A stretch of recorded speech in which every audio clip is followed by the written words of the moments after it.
नमस्कार, मैं हूं संदीप और आज आप समझेंगे उत्तर प्रदेश में जो न्यू वैकेंसी आई हुई है उसके बारे में थोड़ा सा हम डिटेल समझेंगे। उसका क्या क्या सिलेबस है और कितने पद आए हुए हैं।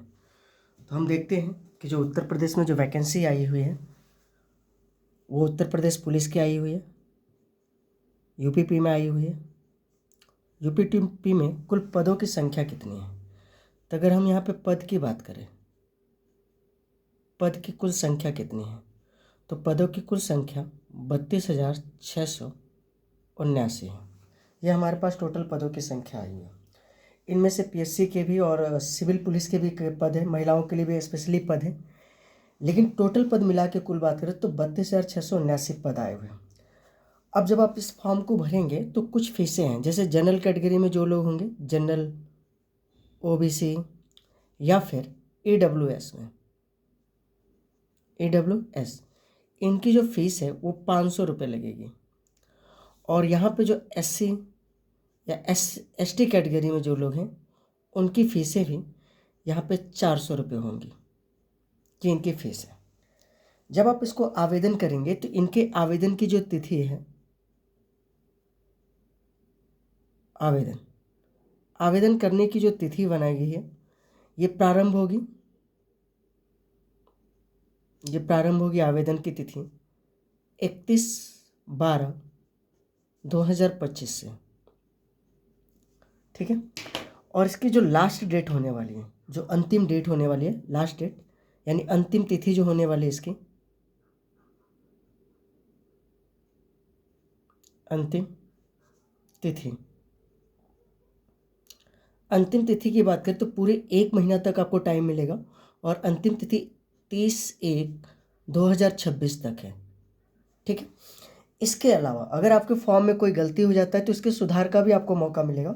और ये जो सुधार की जो डेट होगी, आपको अगर कोई भी करेक्शन करना है तो इसके सुधार की भी जो डेट है वो डेट है 2/2/2026 तक।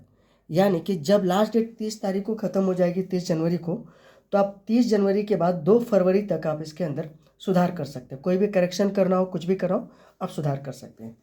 लेकिन आपको इस प्रोसेस में करने से पहले, फॉर्म भरने से पहले आपको ओटीआर कराना होगा। ओटीआर क्या होता है भाई? वन टाइम रजिस्ट्रेशन होता है। जिन बच्चों ने पहले पिछली बार भरा होगा, जिन्होंने करा रखा है वो करा रखा है, तो उनको दोबारा नहीं कराना पड़ेगा। लेकिन जिन लोगों ने नहीं करा रखा, पहली बार करने जा रहे, तो उनको ओटीआर कराना पड़ता है। इसे कहते हैं वन टाइम रजिस्ट्रेशन। आप एक बार उत्तर प्रदेश जो पुलिस भर्ती बोर्ड है उसके साथ आप ओटीआर करा लेते, रजिस्ट्रेशन करा लेते, तो फिर आने वाली सभी वैकेंसियों के लिए आपको रजिस्ट्रेशन नहीं कराना पड़ता, आपका ओटीआर हो जाता है, ठीक। अब इसकी बात करें कि जो यूपीपी की वैकेंसी है, इसकी शैक्षिक योग्यता क्या होती है? शैक्षिक अगर योग्यता की बात करें हम, यहाँ पे जो शैक्षिक योग्यता है वो 12th पास है, यानी कि 12वीं पास का है। ये 12th पास पे 12वीं पे है, ये इसकी शैक्षिक योग्यता है। तो शैक्षिक योग्यता की 12वीं पास पे। और जो आयु सीमा है, जिसके लिए अभी भी कई बार ये छूट की बात की जा रही है, आयु सीमा, तो इसकी जो आयु की सीमा निर्धारण की गई है वो निर्धारण की गई है 18 वर्ष से लेके 22 वर्ष तक। 18 वर्ष से लेके कितना वर्ष तक? 22 वर्ष तक। ये पुरुषों के लिए, महिलाओं के लिए 18 से 25 कर दिया गया है। महिलाओं के लिए कितना है? तो जो महिलाएं हैं उनके लिए 18 से 25 वर्ष महिलाओं के लिए है। लेकिन ये डेट कब से काउंट होगा, कि आपकी उम्र कब से काउंट होगी? तो ये काउंट होगा 1 जुलाई 2025 से। यानी कि आपको जब ये फॉर्म निकला तब से नहीं, 1 जुलाई 2025 से। फॉर्म तो आपका ये लास्ट मंथ में आया, दिसंबर के 2025 में, लेकिन जो आपका ये काउंट होगा एज, वो 1 जुलाई 2025 से काउंट होगी, ठीक है।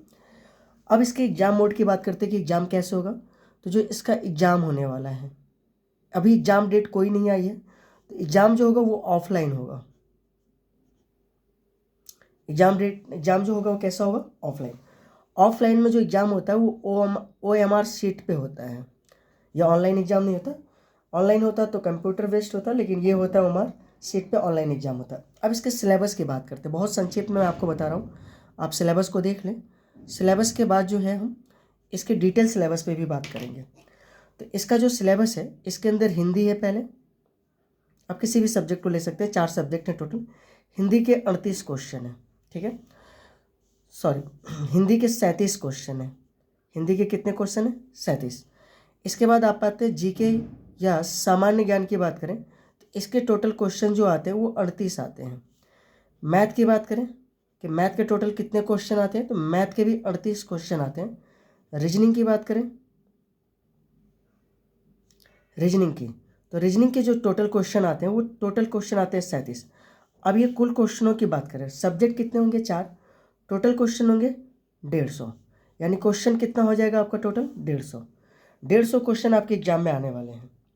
तो ये जो 150 क्वेश्चन आपके आएंगे, ये 150 क्वेश्चन में आप देख पाएंगे कि इसके अंदर सिलेबस में आपके हिंदी है, जीके है, मैथ है, रीजनिंग है। हिंदी में देखेंगे 37 क्वेश्चन, जीके में 38 क्वेश्चन, मैथ में 38 क्वेश्चन, रीजनिंग में 37 क्वेश्चन, और टोटल क्वेश्चन आप ये नंबर हो जाएगा टोटल 150। और ये एक क्वेश्चन 2 नंबर का होगा, यानी टोटल जो मार्क्स होंगे इनके, टोटल जो मार्क्स होंगे वो टोटल मार्क्स होंगे 300 नंबर के। कितने नंबर के होंगे टोटल मार्क्स? 300। तो 300 नंबर का आपका पेपर होगा, ये आपका एग्जाम होगा। और ये पैटर्न एग्जाम का जो भी होगा ये पुराना वाला ही पैटर्न है, और सिलेबस में कोई नया बदलाव नहीं किया गया, सिलेबस पुराना ही वाला है। तो मैं आपको जीके पढ़ाने वाला हूँ, तो पहले मैंने आपको ये एक ओवरव्यू हल्का सा बता दिया ताकि आपको एक सामान्य जानकारी प्राप्त हो जाए। उसके बाद से हम कल से एक नई वीडियो शुरू करेंगे, और जीके के जो 24 क्वेश्चन आने वाले हैं, एक एक नंबर के उन सारे टॉपिक को शुरू करेंगे, और जो हिस्ट्री, ज्योग्राफी, पॉलिटी और इकोनॉमिक्स, साइंस से आने वाले हैं उनके भी डिस्कस करेंगे। तो डेली आपको टाइम से वीडियो मिल जाएगा। और आज के लिए इतना ही, धन्यवाद।